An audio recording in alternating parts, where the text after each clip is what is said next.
Okay, so we can start back again on the South Stoa 1, which is a classical building, and we'll jump down onto this covering because where I want to go is over there, which is their reconstruction of the courts. So yeah, so note again all the commercial activity, people buying and selling stuff, and this is exactly right. So we have a fragment from a comic writer who talks about how in Athens you can meet everything in your path, olives and other bits of food you might be sold, and also things like cleristeria, allotment machines. You can meet them all in the center of Athens. So it seems like the jury courts, the courts, would have been close to the agora, close to the commercial activity, the hubbub of the agora, and here we are. So they're probably on the side of the agora, and yeah, archaeologically we think that's right too, because well, if you go to the modern agora, you'll find here, as I mentioned before, the Stoa of Attalus. So that's a Hellenistic building that they actually reconstructed in the 20th century to house the modern museum. But there's a bit of it if you go into the basement, and this isn't normally open to the public, but I think you can actually ask to go see it if you're an archaeology postgraduate or something like that, or a scholar. And there's a bit of a basement floor which is cut away, and you can look down and you can see the traces of some of the buildings they found there, which they think probably were courts. So there's a building A, building B, building C, building D, I believe, and there's a rectangular peribolos, and there is a square peristyle. So the other buildings I mentioned there were all 5th century, and then there's a square peristyle, which a peristyle, remember, is just a building with 4 sides and columns around each. So kind of like like a stoa, but with 4 sides, right? So kind of like this, but if those 2 sides also had columns. So there's a square peristyle, and that's a 4th century building, probably even late 4th century, and that's probably where the courts would have been held, probably in the porches here. That's what they think. So it's a little bit hard to imagine, because we hear of juries. We know that there were juries of 201, 401, 501, depending on the case, the type of case. But yeah, they probably would have had them in the court, maybe in the courtyard, but we know that there were multiple courts. People were assigned to different courts. And you can read about that process, how people were assigned to courts in the Constitution of the Athenians, which is this treatise that we only found in the 1890s, actually, in Egypt. It was a papyrus, and it's by Aristotle or a student of Aristotle. So you might hear it referred to as the Aristotelian treatise of the Constitution of the Athenians.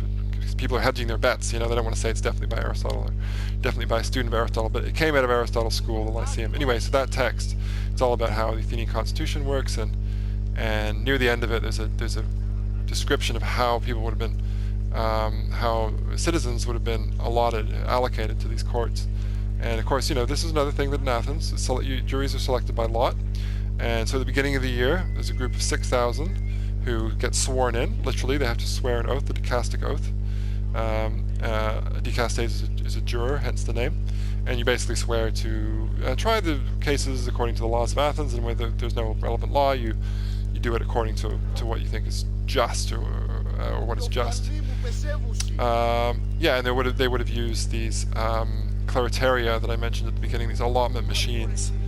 Machines I always thought was a bit of an exaggeration, but anyway, they're slabs of marble, slabs of stone, stelae, and they have slots in them, and citizens would have gone up to these with bronze pinakia, which are tickets with their names on them, put the tickets in the slots, and then there's a tube down the side. They put cubes, black and white cubes down the side, and depending on which cubes they draw out, different lines of bronze tickets get chosen, and then the people chosen get chosen for jury service that day, on any given day. And then there's an even more complicated process you can read about in Aristotle, or in pseudo-Aristotle, whichever you prefer, by which people get these jurors actually get assigned to individual courts. And it's really complicated because the Athenians were just obsessed with sort of equality and also avoiding corruption, right? The idea is no one should know what court is a juror on. Why? Because then obviously you can intimidate the juror, you can bribe the juror, you can influence them, and they don't want any of that. They want equality.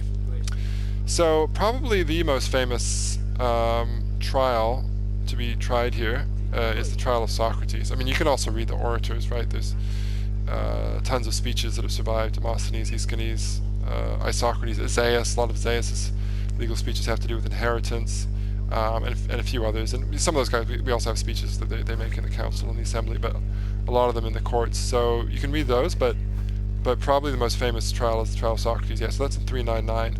And well, you know, to talk too much about that would be a whole other video.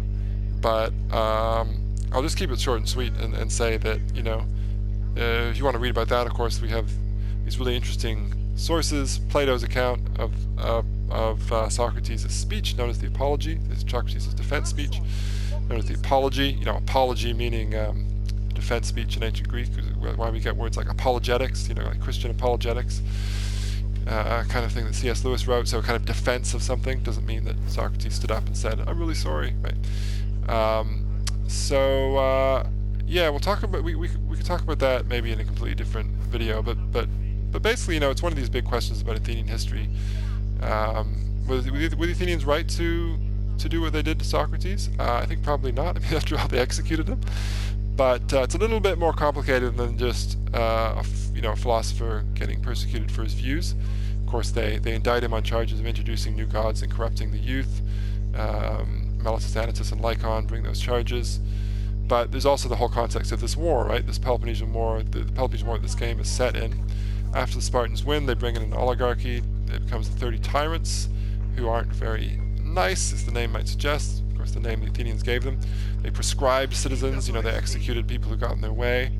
And Socrates is sort of tarred with their brush. Again, that may be unfair. Maybe sort of, you know, people say first instance of cancel culture in world history. It's not just because of his views, but it may be this sort of guilt by association thing. But then again, you know, Socrates doesn't play it very, very smart. He probably still arguing against democracy even after the 30 tyrants have been kicked out. You know, the Democrats had to rise up against them violently, sort of take them on, physically take them on. Democracy is restored, and then only 4 years later, 399, so the 30 tyrants get kicked out in 403, 399. Socrates is apparently still doing his thing. There's some prominent members of the 30 tyrants, like Critias, who's very sort of violently anti-democratic. In fact, we hear that on his tombstone he had a figure of the goddess Democritia he was setting on fire. So Socrates is associated with people like that, and that means that you know, the Athenians probably still weren't right to kill him, obviously, but it makes it a little bit more understandable what happened to him. Anyway, as I said, so Socrates didn't play it very, very cleverly, and that includes his trial. You know, they narrowly voted to convict him, and then they said, okay, what's the sentence going to be? And the prosecution suggested death, you know, death penalty. And Socrates could have just, you know, given a counter plea that was something reasonable that the jurors would have gone with, but he suggests, you know, free meals for life. I'm such a good philosopher, I'm doing you such a public benefit by being a gadfly, you know, stinging you into thinking more about life, that you should treat me like an Olympic victor. You should give me free meals for life in the center of Athens. And then, of course, he says, well, okay, I'll pay a fine, but it makes it clear his friends are going to pay it. So, you know, the Athenian jurors, if they'd gone for any of those things, it almost would have been a bit of an insult, so they condemned him to death.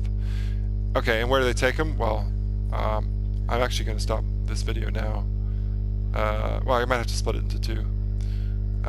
So I'll stop this one now, and we'll go over there, where the prison is, in just a sec.